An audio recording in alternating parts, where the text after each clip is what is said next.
Hi, y'all. That's what they say down here, y'all.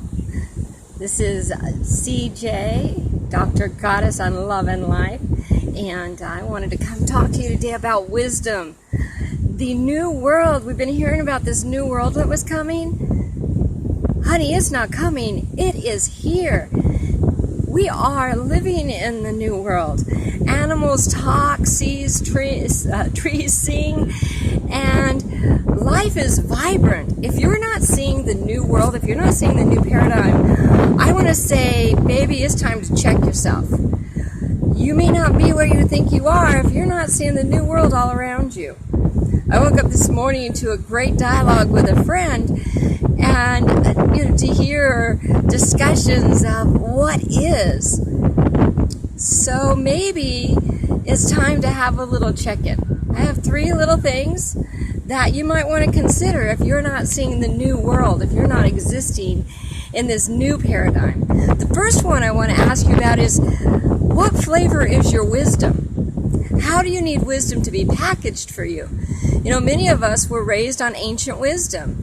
Some wisdom text that has dominated and dictated the paths of our lives. I'm a former Southern Baptist minister of youth and have the Bible well read, well versed. And yet I recall that Jesus said, "This and so much more shall ye do." Right? Jesus didn't say I'm the epitome, it all ends here with me. He says, holy cow, look at this.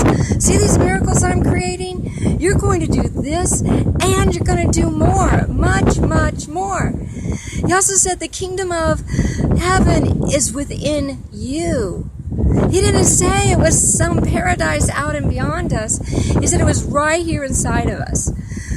So do we believe Jesus? Do we believe what he has to say? Well, if we do, then that means we should be doing a frickin' lot more than he ever did on this planet, because he said we would. And we shouldn't be arguing with people who say God is within us, or that we are God. We are the children of God. Right in the Bible it says we are the children of God. God has adopted us. Honey, that makes you God. Right? That makes you God. That makes you divine. One of my other favorite wisdom texts is the Tao Te Ching. And the Tao Te Ching is basically the way. It interprets the way of living, the way of life. In Buddhism, the Buddha said, let's find the middle way. That is the way, that is the path. All right, Jesus said, I am the way, the truth, and the life. I am the way. Follow me, follow my observations, follow my existence, follow the way I did life. You know how Jesus did life? He did life, love one moment at a time. Love in this situation, love in that situation, in this moment. I don't remember seeing Jesus planning ahead. Matter of fact, I remember him walking around, basically we'd call him homeless. And when he got to the next town, he'd find the place that would receive him. And that's where he'd stay. Right? He wasn't talking about mega millions. He wasn't talking about creating your success. He was connecting with people. So my first question is, how do you need your wisdom to look? How do you need your wisdom to come? It comes in so many different ways. Last night I was watching a movie, and spoiler alert, if you have not seen Maleficent, close your ears because I'm going to give away the ending. So, story of Sleeping Beauty, right? All of us are this Sleeping Beauty, waiting for true love's kiss. Well, in Maleficent, it was that great illusion of the handsome prince comes, and he kisses her on the lips, and she awakens. How many of us are waiting for the one who will come and who will kiss us, and who will bring us to life, who will be our full-fledged partner? Yeah?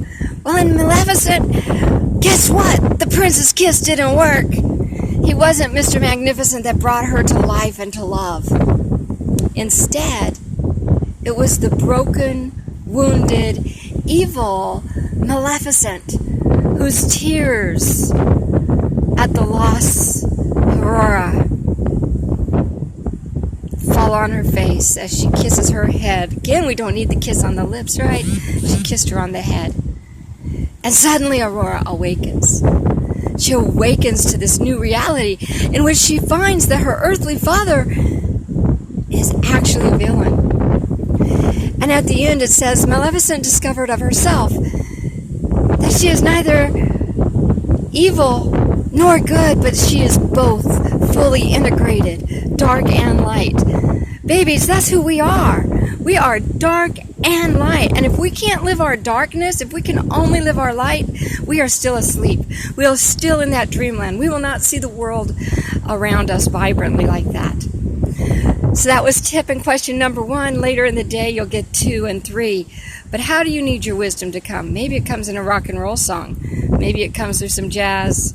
But it always comes when we're ready to see. So let's live this new world. Let's see it. Let's enjoy it. Let's continue to create it. Don't think it's not here. If you're not seeing it, look inside.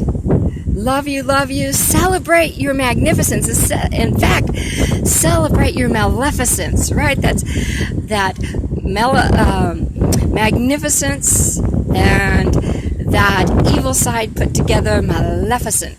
That's who I am, I believe, today. Coming to you from sunny Florida, Cape Canaveral today. Wow. Celebrate your magnificence.